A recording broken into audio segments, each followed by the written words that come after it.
사랑하는 성도 여러분, 안녕하십니까? 오늘은 10월 15일 금요일 새벽 이슬과 같은 주의 말씀을 사모하며 나오신 모든 분들을 주님의 이름으로 사랑하고 또 축복합니다. 우리가 오늘 같이 상고할 말씀은 마태복음 14장 13절에서 21절까지의 말씀인데요. 우리가 어릴 때부터 익히 들어서 잘 알고 있는 오병이어의 기적을 행하시는 장면이 되겠습니다. 마태복음 14장 13절에서 21절까지의 말씀입니다. 제가 봉독해 올리도록 하겠습니다. 예수께서 들으시고 배를 타고 떠나사 따로 빈들에 가시니 무리가 듣고 여러 거울로부터 걸어서 따라간지라. 예수께서 나오사 큰 무리를 보시고 불쌍히 여기사 그 중에 있는 병자를 고쳐주시니라. 저녁이 되매 제자들이 나와 이르되 이곳은 빈들이요 때도 이미 저물었으니 무리를 보내어 마을에 들어가 먹을 것을 사 먹게 하소서. 예수께서 이르시되 갈 것 없다. 너희가 먹을 것을 주라. 제자들이 이르되 여기 우리에게 있는 것은 떡 5개와 물고기 2마리 뿐이니이다. 이르시되 그것을 내게 가져오라 하시고 무리를 명하여 잔디 위에 앉히시고 떡 5개와 물고기 2마리를 가지사 하늘을 우러러 축사하시고 떡을 떼어 제자들에게 주심에 제자들이 무리에게 주니 다 배불리 먹고 남은 조각을 12바구니에 차게 거두었으니 먹은 사람이 여자와 어린이 외에 5,000명이나 되었더라. 아멘. 이것은 우리에게 주시는 하나님의 말씀입니다. 그래서 오늘은 이 오병이어 시리즈를 3일 동안 좀 생각해 보려고 하고요. 첫 번째 시간으로 오병이어의 3가지 교훈이다. 그래서 오늘은 첫 번째 시간에 대해서 특별히 주님께 나오는 자는 결코 줄이지 않는다 라는 첫 번째 교훈인데요. 주님께 나오는 자는 결코 줄이지 않는다 라는 말씀 중심으로 조금 말씀을 나누려고 합니다. 사실 이 오병이어의 기적은 너무나도 유명한 스토리이고 그 당시 이 기적을 행하셨을 때의 그 무리들의 반응은 글자 그대로 센세이션한 그런 반응을 일으켰다는 사실을 알 수 있습니다. 그래서 사복음서 마태, 마가, 누가, 요한 사복음서에 다 기록되어 있는 사건이 부활에 관한 사건이고 예수님의 부활에 관한 사건, 십자가와 부활에 관한 사건. 그리고 나서 이 사복음서에 기록된 유일한 사건이 뭐냐면은 이 오병이어의 기적입니다. 그러니까 이 마태, 마가, 누가, 요한 사복음서에서 이 기적을 굉장히 중요하게 다루고 있다는 것이죠. 사실 요한복음에 보면은 이 기적을 행하셨을 때에 사람들이 예수님을 억지로 잡아서 임금을 세우려 했다. 오늘 말씀 21절에 보니까 먹은 사람이 여자와 어린이 외에 5,000명이니까요. 만약에 여자와 어린이를 합한다면은 뭐 2배, 3배, 10,000명, 15,000명 되지 않겠습니까? 15,000명 되면은 거의 한 도시국가를 먹이는 거예요. 과거 우리 이 그레코 로마 워드나 예수님 당시에 이 도시국가는 하나의 나라 역할을 했거든요. 그러니까 임금 삼아 한 나라의 임금으로 삼으려 했던 그만큼 그 사람들에게 충격적인 예나 지금이나 여러분 의식주의 삶이 얼마나 중요합니까?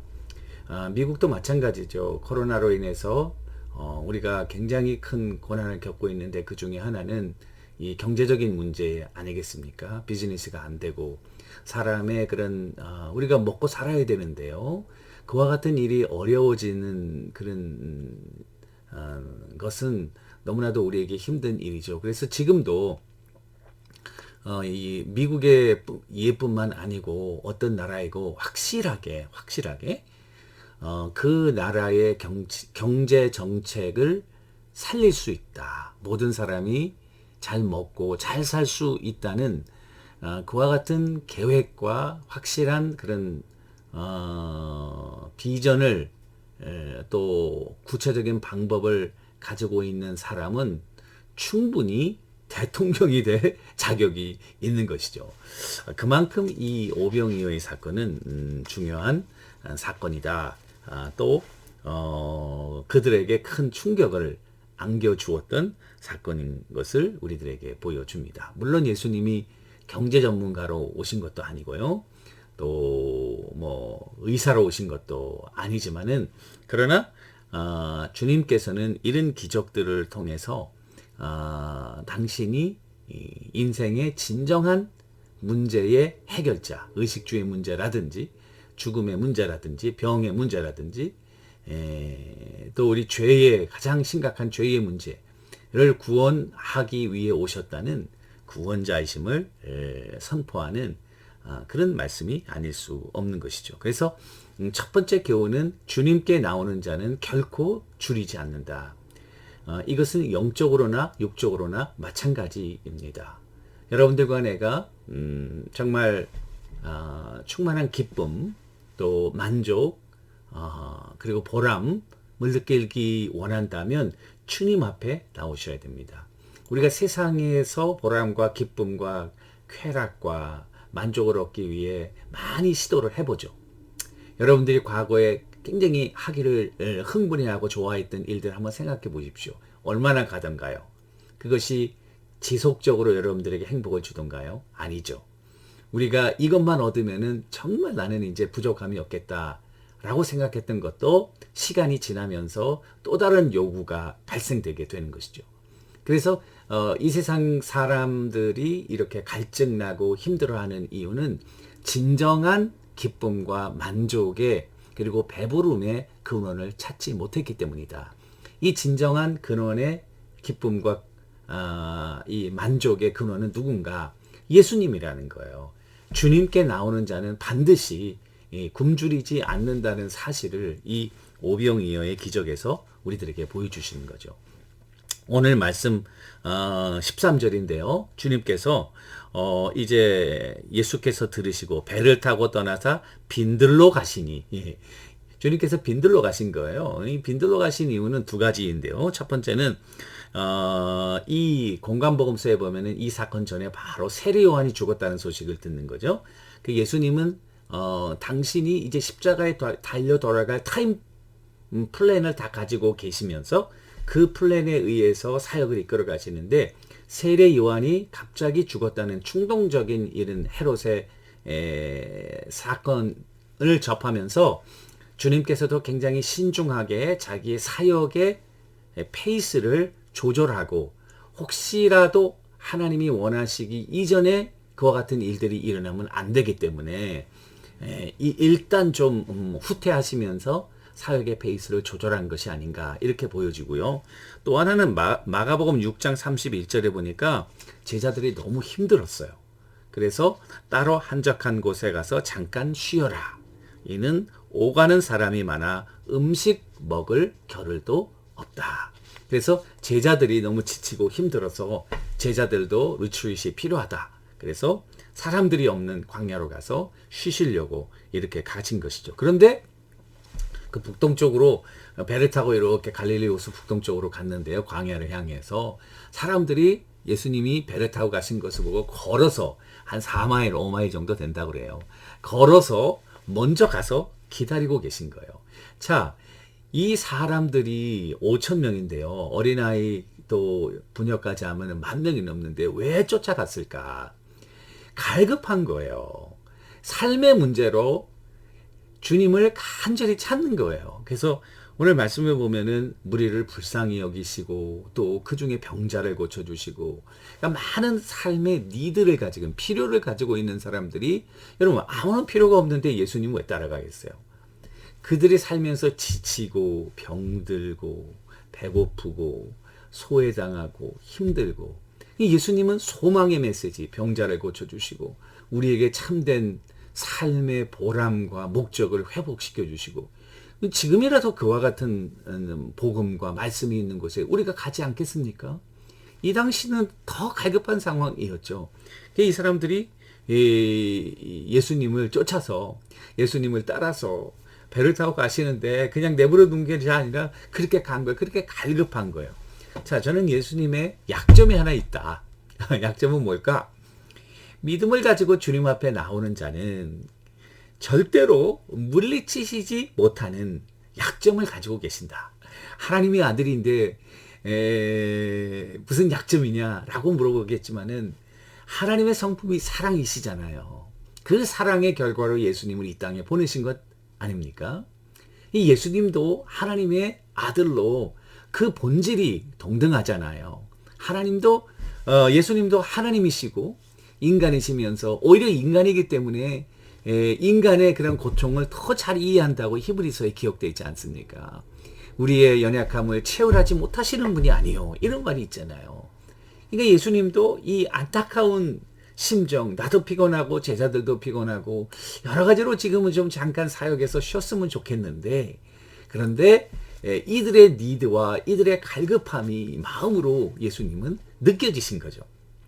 그러니까 그들을 향하여 이제 다시 사역을 시작하시고 병자를 고치시고 말씀을 증거하시는 가운데 이 오병이어의 기적을 행하게 되신 거예요.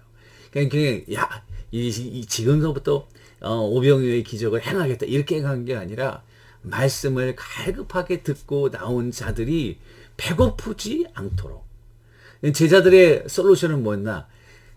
마을로 들여보내가지고 음식을 각자가 해결하게 하십시오. 그런데 주님이 뭐라고 그랬어요? 갈 것 없다. 너희가 먹을 것을 주라. 너희가 먹을 것을 주라. 하나님의 아들 제자들이 그리스도부터 말씀을 받아서 그들에게 말씀을 증거해야 된다는 굉장히 중요한. 그래서 주님 앞에 나오는 자는 영적으로 절대로 고갈되지 않는다. 영적으로 고갈되지 않으면 육적으로 산다. 여러분 그걸 아셔야 돼요. 육적으로 아무리 그래도 영적으로 고갈되면 죽는 거예요. 그러나 영적으로 충만한 자는 육적으로 건강해지고 모든 면에서 부족함이 없다는 사실입니다. 그것은 성경을 통해서 이미 우리가 너무나도 잘 알고 있죠. 거지 소경 바디메오, 12년 동안 혈루증 앓는 여인, 삭개오와 같은 사람, 또 현장에서 간음하다 붙잡힌 사람, 또 사마리아의 우물가의 여인, 너무나도 갈급하고 인생에 힘든 자들, 다 내게로 오라. 내가 너희를 쉬게 하리라. 그들의 마음에 정말 참된 만족과 기쁨을 주신 여러분, 주님 앞에 나오면 육적으로도 배고프지 않습니다.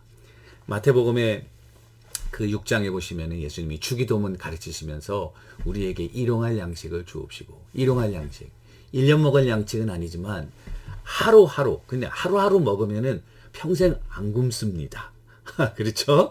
하루하루 일용할 양식, 매일매일 먹을 거 주시면 되는 거예요. 그렇지 않습니까? 할렐루야. 우리에게 필요한 건 일용할 양식이지, 뭐 1년치 먹을 거, 이거 물론 우리가 미래를 위해서 남에게 신세를 지지 않기 위해서 준비해야 되지만 욕심을 버리고 하나님은 자기 앞에 나오는 자들에게 영과 육으로도 늘 채워주시는 그와 같은 분이심을 오늘 말씀을 통해서 우리들에게 보여주고 있는 것입니다. 여러분, 때로는 삶에 힘들고 지칠 때가 있으시죠. 그때 여러분들 주님의 품으로 나오시기를 바랍니다. 주님 앞에 나오는 자는 결코 줄이지 않습니다. 그리고 영과 육이 풍성한 삶을 살게 될 것입니다.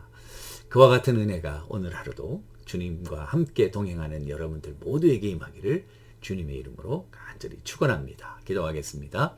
하나님 아버지, 주님 앞에 나오는 자는 결코 줄이지 않는 것을 깨닫게 하시고 날마다 주님과 동행하며 주님으로부터 나오는 풍성한 영육의 꿀이 우리의 영혼을 살리고 우리의 육을 회복케 하는 성령의 큰 은혜를 오늘도 나리워 주옵소서. 예수님의 이름으로 기도합니다. 아멘.